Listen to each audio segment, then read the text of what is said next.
बोलो सतगुरुदेव की जय हो। हाँ भगत हेलो। जी। हेलो सत्साए। आप जिस व्यक्ति से बात कर रहे हैं हेलो उन्होंने हेलो हेलो। सत्साए। सत साहब भगत जी। सत्साए। कौन भगत जी? क्या हाल है? यूपी से बोल रहा हूँ भगत जी मैं। अच्छा, कौन? हाँ। प्रशांत, आप कहाँ से बोल रहे हो? हम एमपी से बोल रहे हैं, मध्य प्रदेश से, जिला मुरैना से। अच्छा। हम्म। ये पूछना चाह रहा था मैंने, उनके पवन दास के पास फोन किया था, उनका तो फोन उन्होंने उठाया नहीं था, जी शायद किसी काम में बिजी होंगे। जी। तो मैंने कि शायद आपका उस पर नंबर मिला था मेरे को, मैंने कि आपसे कुछ जानकारी ले लेता हूँ थोड़ी बहुत। बोलो, परमात्मा की दया से क्या सेवा है। हाँ। अच्छा, आप सत्संग से जुड़े हुए हो ना? जी। मेरे को ज्यादा टाइम नहीं हुआ, 2 महीने हुए हैं मेरे को। अच्छा, नाम लिए? हाँ। अच्छा, नाम वहीं से लिया होगा आपने, आसपास नामदान हाँ सेंटर? वही जो, हाँ मेरे पास वहीं से लिया था मैंने, गुड़गांव से ही। गुड़गांव से? हाँ, क्योंकि वहाँ जॉब करता हूँ ना गुड़गांव में। अच्छा, गुड़गांव में जॉब करते हो? हाँ, तो मैंने वहीं से लिया था, लेकिन जब मेरे को तो कुछ पता नहीं था, क्योंकि मैंने तो गुरुजी के कुछ सत्संग सुने थे, तो मेरे को अच्छा लगा था वो। हम्म। हाँ, तो हमें तो कुछ पता नहीं था कहाँ क्या है, क्या मैटर है, क्या नहीं है। हाँ, फिर नाम ले, फिर उसके बाद जब उन्होंने एक सत्संग में कहे थे, वहीं गुड़गांव में सत्संग हुआ था, तब एक शब्द सुना था, वो बड़ा विचित्र लगा था कि पवन दास के कोई वीडियो नहीं देखने, वो देशद्रोही है, ये है वो गुरुद्रोही है। मैंने कि ये कोई ऐसा लॉजिक है इसमें, मैंने कि ये शब्द कहाँ से आ गया इसमें। मैंने कि परमात्मा, इस चीज को तो मैंने, परमात्मा तो सारे जीव है, वो क्यों किसी को गुरुद्रोही बनाएंगे। हाँ, तो मुझे अच्छा नहीं लगा, फिर मैंने जानबूझ के फिर देखा, मैंने कि मेरा कोई नाम, मैंने गुरुजी ने तो आके अपने, वो भी फिर गलत हो सकता है, जो मैं देख रहा हूँ नाम लिया है जिससे टीवी द्वारा, वो कौन सा सही होगा। हाँ, तो फिर मैंने कि चलो बात करता हूँ मैं। फिर उसके बाद पवन दास को फोन लगाया, उन्होंने उठाया नहीं, तो मैंने कि शायद आपसे ही पूछ लेता हूँ कैसे क्या है। हाँ, तो इसलिए फोन किया था मैंने। तो भगत जी देखो, पवन दास भगत जी भी इन्होंने गुरुद्रोही घोषित कर रखे हैं, और वो किस लिए कर रखे हैं इस मैनेजमेंट ने, कि ये सच्चाई जो बरवाला कांड की है, ये सच्चाई भगत समाज में पहुंचाने के पीछे ही इन्होंने गुरुद्रोही घोषित कर रखे हैं। क्योंकि अगर गुरुद्रोही घोषित करने के पीछे इनसे कोई संपर्क नहीं करेगा पवन दास से, इसलिए इन्होंने पवन दास को गुरुद्रोही घोषित कर रखा है।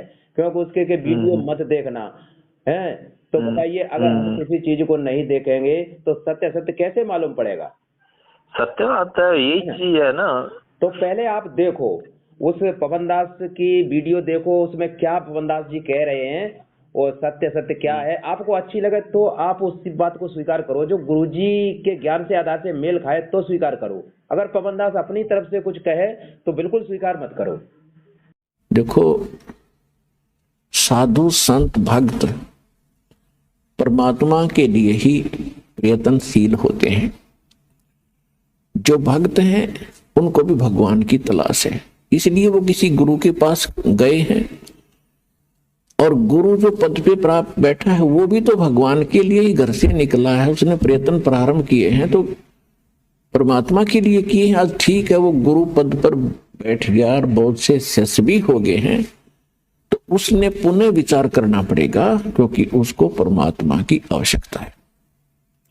यदि उसका मार्ग गलत है तो आज भी ठीक किया जा सकता है उसको, और यदि आज भी ठीक नहीं करेगा अभी अपने अभिमानवश, तो वो दूना दोषी होगा। वो इस कैटेगरी का होगा कि जानबूझ साची तजय करे झूठ तने, और ताकि संगत है प्रभु सौपन में भी ना दे। वो कृतघ्नी व्यक्ति होगा, चाहे वैसे गुरु बना बैठा है, जिसको ये पता लग गया तेरा ज्ञान गलत, तेरा नाम गलत, तेरी साधना गलत, वो फिर भी हार मानने को स्वीकार नहीं है, यानी फिर भी ये नहीं कहता अपने शिष्यों को कि अभी मेरा मार्ग गलत है, तो वो कृतघ्नी प्राणी बताया है। उसके विषय में कहा है कि जानबूझ साची तजय और करे झूठ तने, और ताकि संगत है प्रभु स्वप्न में भी नहीं थे। इसे नालायक आदमी की तो स्वप्न में भी भेंट नहीं होनी चाहिए इसके साथ। और जो उनके फंसे बैठे हैं भोली श्रद्धालु, अब उन्होंने स्वयं सोचना पड़ेगा।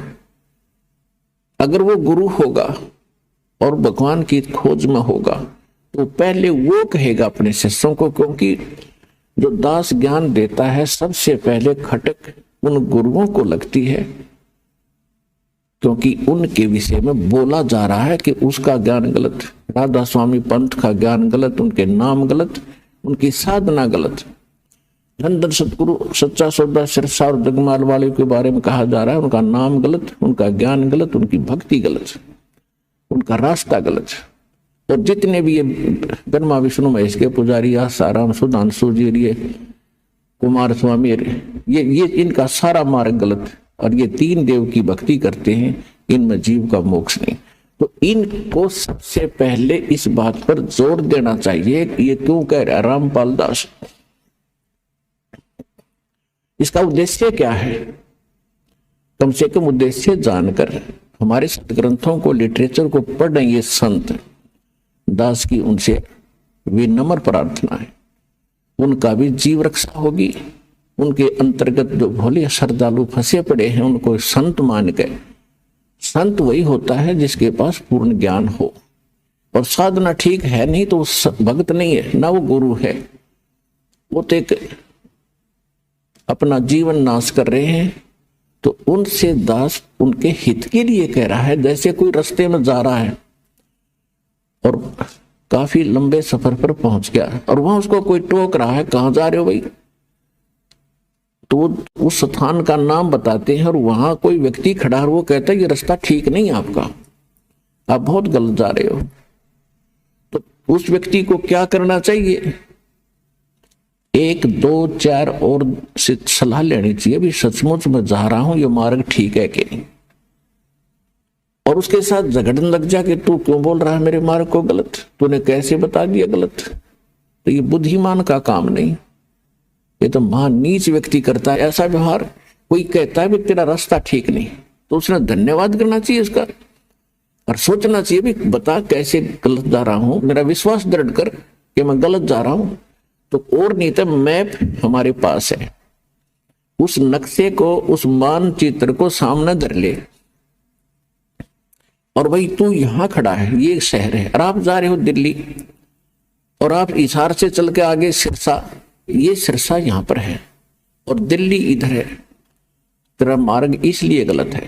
तो फिर उसने पुनर्विचार करना चाहिए। तो हमारे जो सदग्रंथ है ये हमारा मानचित्र है, ये हमारा गाइड है। जो संत हमारे सदग्रंथों के विरुद्ध बताते हैं और विरुद्ध जा रहे हैं और अपने भक्तों को ले जा रहे हैं, उनके लिए दास प्रार्थना कर रहा है कि आप शास्त्र विधि कर मनमाना आचरण करे और करवा के अपना जीवन नाश कर रहे हो और आपके आश्रित इन भोले श्रद्धालुओं के जीवन को नाश करके उनका भार अपने सिर पर धरकर पाप के भागी बन रहे हो। दास उनको इतना सतर्क करना चाहता है कि कुछ संभलो और विचार करो। ये मैप तुम्हें नहीं देखने आते हैं तो दास ने कति क्लियर कर रखा है। इन सदग्रंथों को दास ने कति निष्कर्ष निकाल के सत्संग कर रखे। इनको संत भी सुने, उनके चेले भी सुने, अगर उनका समझ में आओ तो ग्रहण करें, ना कोई जोर जबरदस्ती नहीं। वैसे ही किसी के साथ झगड़ा कर लेते हैं, तुमने ऐसे गलत क्यों कह दिया, पहले देखो गलत क्यों कहा। तो ये तो एक सत्या, एक नेक व्यक्ति के लक्षण। और एक बेमतलब उसको सच्चा रास्ता दिखावे, उसके भले में कहे, उसके साथ वो झगड़ा करता है तो कहते हैं कहे भली माने बुरी। और यही परीक्षा नीच आदमी की यही परीक्षा होती है कि उसके भले की कहेंगे तो उसको हानि करता है। कबीर साहब कहते हैं कि साच कहूं तो जग नहीं माने और झूठा जगपतियासी। अगर साच कहूं तो इस जग नहीं मानता, इन झूठों की बात पर विश्वास किए बैठे हैं।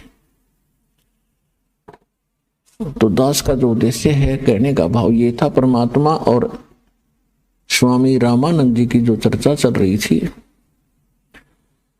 जब स्वामी जी हर तरह से फेल हो लिए, हाँ, सही बात है। हाँ, नहीं जैसे अब उन्होंने किसी भगत भाई की भी बात मत मानो। भगत भाई अगर गुरुजी के ज्ञान से, गुरुजी हाँ, की वही सुनी है हुई मेन बात चीज को के, चलता गुरु है। जी के ज्ञान से चलो, किसी हाँ, के ज्ञान से मत किसी चलो। से नहीं। तो गुरुजी की कही हुई बात कोई भगत बता दे तो वो तो गुरुजी की बात है, उसमें कोई भगत की कहने की कोई बात ही नहीं है, हैं? सही बात है। तो उसमें तो हाँ करनी चाहिए कि हाँ गुरुजी ने ये बात कही है जो भगत जी कह रहे हैं, तो उसमें तो कोई बात ही नहीं है। बस तो इस तरह से समझना चाहिए। देखो भगत जी, गुरुजी ने हमें, भगत को एक जज की संज्ञा दी है।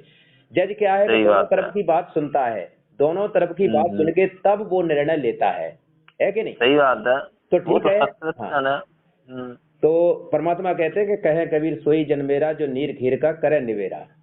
ठीक है, सत्य सत्य को जो जांच परख लेता है वो मेरा हंस है।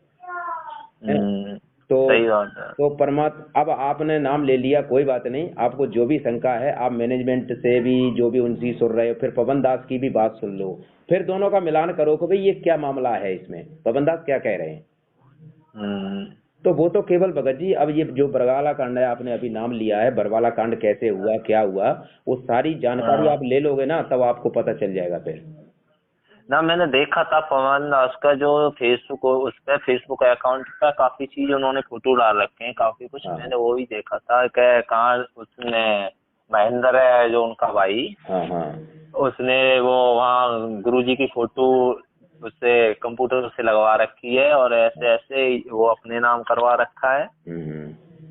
हाँ, तो ये बहुत सारा, तब मैं खुद सत्संग में पड़ गया। मैंने कि ये क्या ड्रामा हो रहा है, मैंने कि ये पता नहीं, मैंने कि हमें तो इसका कुछ भी, मैंने कि लोग, हमें 2 महीने हुए हैं, 2 महीने में बंदा इतना वो नहीं हो पाता ना। सही बात है। हाँ, तो मैंने कि हमें तो कुछ पता ही नहीं, हम तो सिर्फ गुरु, हमें फिर हमारे मन में आया, मैंने कि पवन दास, मैंने कि हमें ना इन मैनेजमेंट से मतलब, बिल्कुल। मैंने कि ना उनसे, मैंने कि हमें सिर्फ गुरुजी के सत्संग, मैंने उनके ज्ञान से हमें मतलब है, बाकी किसी चीज से कोई लेना देना नहीं। और कहीं से ना कोई हम वहाँ जा रहे हो, हाँ। तो उस दिन से फिर मैं वहाँ जाता आता ही नहीं, कोई मतलब ही नहीं है मेरे को अब। तो ये भी परमात्मा की दया है। देखो कहीं से भी कोई बात मिले अपने ज्ञान में, तो वो सुनना चाहिए। कोई भी कहे, चाहे कोई भी क्यों कहे कि भाई हम भगत जी ऐसी ऐसी बात बता रहे हैं, तुम्हारे मतलब की बात है, सुनो, तो सुन लो भाई, बताओ अच्छी बुरी होगी हम सुनेंगे, और भाई मैं मतलब की होगी उसको हम ग्रहण कर लेंगे, बाकी अपना छोड़ देंगे। सही बात है, नहीं? सही बात है। अब हम सुनेंगे नहीं उसकी बात, तो कैसे मालूम पड़ेगा कि ये क्या कहना चाहता है सामने वाला। सही बात है। अब तुम उससे डरा ही दोगे, गुरु द्रोही है, लेकिन उससे कब क्यों द्रोही है ये तो जान के कोशिश करो। तो ये इसलिए भक्तों को डराते हैं कि भाई पवन दास के वीडियो मत देखना, नहीं तुम्हारा नाम खंड हो जाएगा। बताइए, अब पहली देखो भगत जी, पहली बात तो ये है कि पहले, सबसे पहले तो वीडियो ये देखते हैं पवन दास के, फिर उसमें देखते हैं कि पवन दास ने क्या कहा है। तो उनको डर इस बात का है, अगर संगत ये वीडियो देख लेगी सच्चाई बरवाला कांड की, तो संगत मैनेजमेंट से दूर हट जाएगी, दूर हट जाएगी। तो इसलिए ये मना करते हैं, और संगत डर जाती है गुरुद्रोही के नाम से।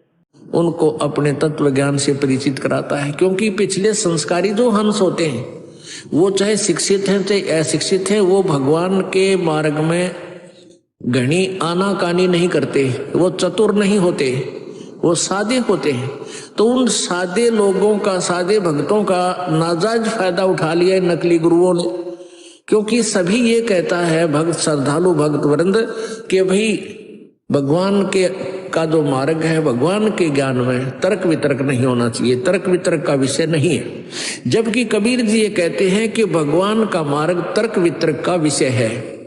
जब तक आप तर्क वितर्क नहीं करोगे, आप भगत 7 जन्म नहीं बन सकते, क्योंकि अज्ञान से परिपूर्ण हो चुके हो आप, और तर्क वितर्क से वो ज्ञान निखरेगा, सच्चाई सामने आएगी। देखो जीव तो बेचारा इतना वो होता है, वो तो हाल डर जाता है, उसे क्या मालूम सच्चाई क्या है क्या नहीं है।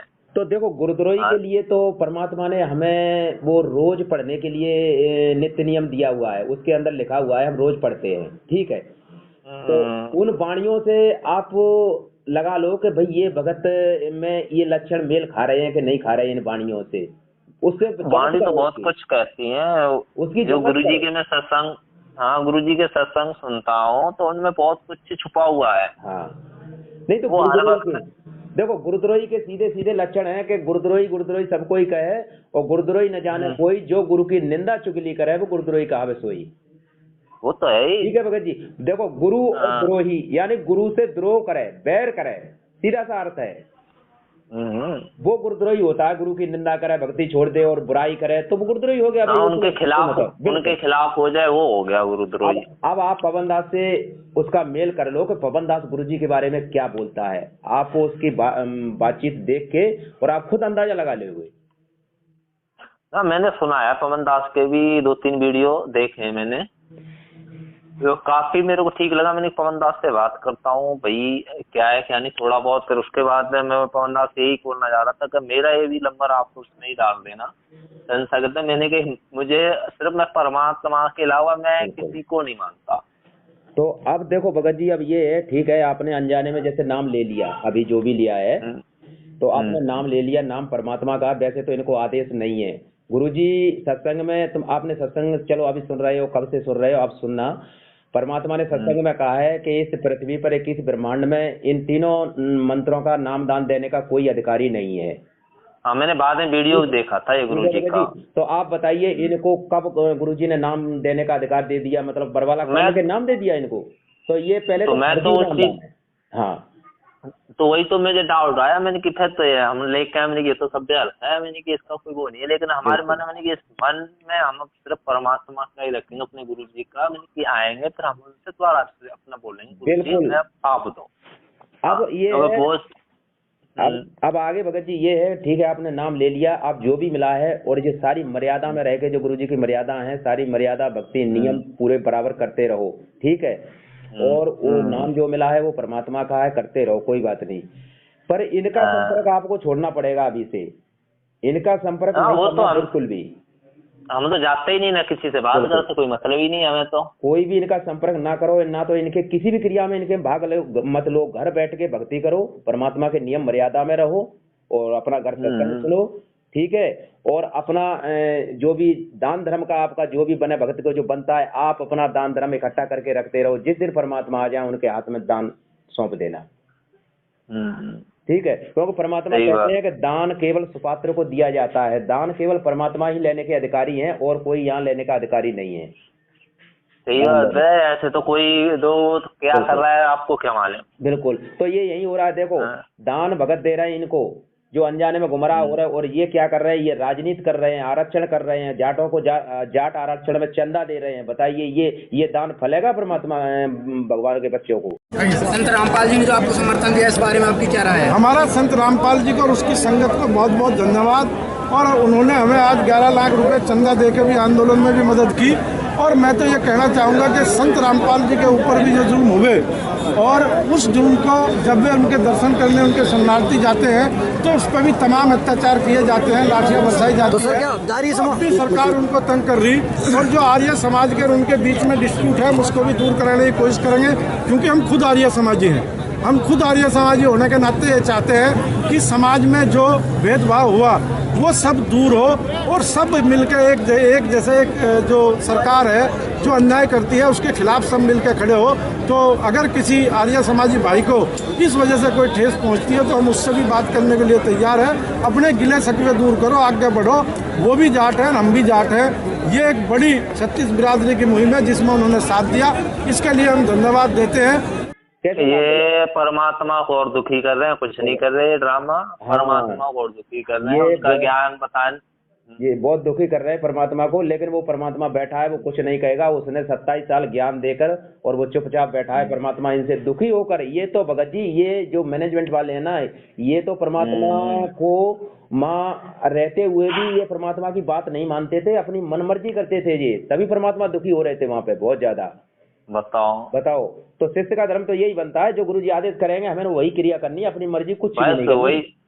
बस कोई मतलब ही नहीं बनता ना। फिर गुरु किस बात के आप मान रहे हो उनको, जब उनकी बात का पालन नहीं कर रहे। बस तो गुरु तो हम इसलिए बनाते हैं भाई, हमें मार्गदर्शन गुरुजी देंगे, जो आदेश देंगे। हम तो अनजान है भाई, अंधकार में है, गुरु हमें प्रकाश की सही बात है। हमें तो कुछ जब प्रकाश होता ही तो फिर हमें क्या हो, जब प्रकाश नहीं तभी तो हमने गुरु बनाया। क्यों गुरु बनाने की क्या जरूरत है फिर, जब हम ही सब कुछ जान लेंगे तो सही बात तो है। इन्होंने जो है ना अपनी मनमर्जी से भगत जी, ये मैनेजमेंट जो समिति है ना राष्ट्रीय समाज सेवा समिति, अपनी मनमर्जी से 2010 में इन्होंने राष्ट्रीय समाज सेवा समिति का गठन कर दिया था गुरुजी के बगैर पूछे। अच्छा। हाँ, ना हम तो जैसे मैं सच बताएं, हमें तो शायद इनके सत्संग भी नहीं, हम जानते भी नहीं थे। आपको सच बता रहे, हमने तो बस ऐसे ही उसने सत्संग देख रहा था तो इनके निकल आए, तो मैंने सत्संग सुनता उनका भी। और वो सारी सच्चाई भगत जी बरवाला कांड होने के तुरंत बाद ही उसी दिन गुरुजी ने सारा खुलासा कर दिया। सारा खुलासा गुरुजी ने अपने मुख से मीडिया के सामने बोल दिया। जब मीडिया ने पूछा था, जब गुरुजी यहाँ से गए थे 19 तारीख को उसमें जहाँ पे वो क्या नाम है वो हॉस्पिटल में वहाँ पे ये पंचकूला बरवाला कांड थे, तो मीडिया ने वहाँ पूछा था। पहले वहाँ उनकी चेकअप हुई थी तो वहां से बिल्कुल स्वस्थ पाए गए हॉस्पिटल में। जब नीचे आए गुरुजी तो मीडिया ने पूछा कि तुम्हारे ये इतने गुंडे खड़े थे, कमांडो खड़े थे तुम्हारे ऊपर, तो गुरुजी ने ये कहा था कि ये मेरे नहीं थे, ये राष्ट्रीय समाज सेवा समिति के थे। तो मीडिया वालों ने पूछा कि बाबा समिति तो तुम्हारी है, तो गुरुजी ने कहा कि नहीं मेरी नहीं है, ना मेरे मैनेजमेंट, ना तो समिति है मेरी, ना ये मेरे थे, ये तो राष्ट्रीय समाज सेवा समिति के थे। माँ गुरुजी ने स्पष्ट कर दिया ये समिति मेरी नहीं है। आपके ऊपर इतने इल्जाम है सर, आपके ऊपर इतने इल्जाम झूठे कैसे हैं आपके ऊपर? आपके गुंडे इतने खड़े थे वहाँ पे, हजारों आदमी हरियाणा पुलिस से। मेरे नीचे राष्ट्रीय समाज सेवा समिति नहीं तो आपकी समिति है। अरे आपकी समिति है बाबा, आप अपने आप को संत कहते हैं, आप संत कहना लायक भी है? आप आपसे भी जवाब दीजिए। आपके वहाँ इतनी फोर्स, इतने गुंडे, इतने आर्मी खड़ी है हरियाणा पुलिस के ऊपर। अब बताओ, सारा भगत समाज आज इस बात को, इस वीडियो को, साक्षात को पूरे देश और दुनिया ने देखा टीवी पर, और इस बात को नहीं मान रहा है, इस वीडियो को। और एक ऑडियो, ये मैनेजमेंट वाले एक ऑडियो बना के भेज देते हैं, उस बात पे अमल कर लेते हैं ये भगत समाज। बताओ, वो जो वीडियो में साफ कह रहे हैं उसे मानने को राजी नहीं है, ऑडियो पे जिसमें अरे ऑडियो उसे मानने को राजी है। एक आम आदमी भी ऑडियो निकाल सकता है, ये आप प्रधानमंत्री की कोई भी ऑडियो निकाल सकता है, आवाज निकाल सकता है ऑडियो से। बताओ, सही बात है, वीडियो मांगो ना उससे, वीडियो मानो ना। और एक ऑडियो तो एक जज भी ऑडियो नहीं मानता अपने कोर्ट में किसी की। बताओ, सही बात है, कोई नहीं मानेगा ऑडियो में क्या मालूम कौन किसकी आवाज निकाल के बोल रहा है। तो ये है, ये लोग ऐसे भ्रमित कर रहे हैं। तो ये सच्चाई, और गुरुजी ने 1 महीने के बहुत कुछ स्टेटमेंट दिया। गुरुजी ने जहां तक कहा है कि इन्होंने मुझे रोक रखा था, मैं तो कोर्ट में पेश होना चाहता था। बताइए, इन्होंने गुरुजी को रोक रखा था, और इसी के ऊपर बरवाला कांड हुआ था। भगत जी बताओ, जब भगत जी आप कब से जुड़े हो? भगत जी हम 2012 से जुड़े हैं। अच्छा, आपको काफी टाइम हो गया। आपको तो दास वही था बरवाला कांड में। भगत जी बरवाला कांड में 15 दिन, 5 नवंबर से और 20 नवंबर तक बरवाला कांड के समय दास वहीं अंदर था मौजूद। अच्छा, हाँ गुरुजी। तो ये गुरुजी ने सारे स्टेटमेंट दे दिए कि गुरुजी का मतलब मामला तो वही था जो 2006 का जो केस चल रहा था, तो हाई कोर्ट ने उनको तारीख पे बुलाया। तो इन मैनेजमेंट वालों ने उनका कई बार बताते हैं कि 40 बार मतलब आदेश आए कोर्ट के गुरुजी को पेश होने के लिए कोर्ट में। तो इन लोगों ने कहीं तो मेडिकल बना के भेज दिया, कहीं कुछ बना के भेज दिया, इन्होंने गुरुजी को कोर्ट में जाने नहीं दिया तारीख पर। बताओ, तो मजबूरन कोर्ट ने फिर जो है वारंट निकालना पड़ा, तब ये बरवाला कांड इन्होंने करवा दिया मजबूरन गुरुजी को रोक कर। बताओ, जब गुरुजी अपने मुंह से स्वयं कह रहे हैं बरवाला कांड में, उसमें स्टेटमेंट में कि मुझे तो रोक रखा था, इसलिए मैं पेश नहीं हो पाया था, मैं तो आना चाहता था कोर्ट में पेश होने के लिए। बताइए, अब किसकी बात मानोगे आप? किसी की नहीं, गुरुजी की मानेंगे, किसी की ऐसे मान लेंगे। अब आप बताइए कि जो वकील इन लोगों ने कर रखे हैं, तो वकील किसके पीछे लड़ रहे हैं? वकीलों ने ये गुरुजी का स्टेटमेंट क्यों नहीं रखा वहाँ कोर्ट के सामने, जज के सामने, कि भाई ये जो कह रहे हैं कि मुझे रोक रखा था, तो वकील को कहना चाहिए था कि भाई कौन लोग थे जिन्होंने महाराज जी को रोक रखा था, उनको पकड़ो ना। संत रामपाल को आज पंजाब और हरियाणा का हाई कोर्ट में पेश किया गया, और हमारे साथ संत रामपाल के वकील हैं। जी नरवाना जी, आज क्या हुआ है हाई कोर्ट में आपके? आज संत रामपाल जी खुद पर्सनली कोर्ट में पेश हुए हैं, और उनको पुलिस ने पेश किया है। और संत जी ने ये कहा है कि मैं तो खुद बंधक बना हुआ था, मैं क्या करता, मेरी मजबूरी थी, इसलिए मैं कोर्ट में नहीं आ सका। मैं बीमार जरूर हूँ, परंतु बीमार के होते भी मैं कोर्ट में आता। किसने बंधक बनाया था उनको? कुछ लोग थे वहाँ पर, हजारों लोग थे, वो कहने लगे तुमने नहीं जाना, इनको रोका हुआ था। अब पुलिस ने जब इनको छुड़ाया तो ये डायरेक्ट एम्बुलेंस में पुलिस इनको कोर्ट में ले आई। और कितनी देर से बंधक थे वो? ये तो अब जब से ये झगड़ा चल रहा है ना तब से बंद की थे 15-16 दिन से शायद। चलो शुक्रिया। और ये हमारे साथ थे विशाल गर्ग नरवाना, जो कि हमें बता रहे थे कि अभी फिलहाल रामपाल को पंचकुला में लेके जाया जा रहा है, लेकिन उसके बाद उन्हें रोहतक जो है उस जेल में लेके जाया जाएगा। लेकिन इनकी तरफ से जो कहा गया है कोर्ट में कि रामपाल को खुद बंधक बनाया हुआ था, इसीलिए वो हाई कोर्ट में पेश नहीं हो पा रहे थे और सीधा सीधा जो इल्जाम लगाए गए हैं, और अभी फिलहाल उन्हें पंचकुला लेके जाया गया है, उसके बाद रोहतक लेके जाया जाएगा। कैमरा पर्सन शरणजीत सिंह के साथ यहाँ सारी एबीपी न्यूज चंडीगढ़। सही बात है। महाराज जी का क्या दोष है भाई, ये बताओ। लेकिन उन्होंने उल्टा उन्हीं के ऊपर और लाद दिया है। उन्होंने इन सारे सब लोगों ने जो है ना, ये मैनेजमेंट वालों ने गुरुजी के ऊपर सारे आरोप ठोक दिए थे और इन्होंने कह दिया कि मुझे जो भी आदेश दिए थे वो संत रामपाल जी महाराज ने दिए थे।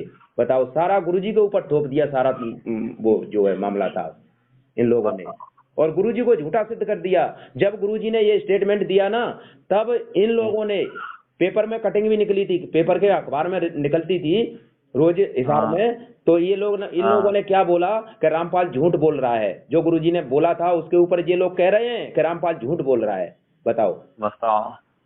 और जबकि उसमें पेपर में कैसे निकाला जा रहा है कि खासम खास बोले, भाई वो तो पेपर में निकालने वाला बोलेगा ही कि भाई खासम खास, माने कि चलो कि ये मैनेजमेंट वाले ये तो गुरुजी के खास हैं, तो उन्होंने इस तरह से निकाला कि खासम खास बोल रहे हैं कि रामपाल झूठ बोल रहा है।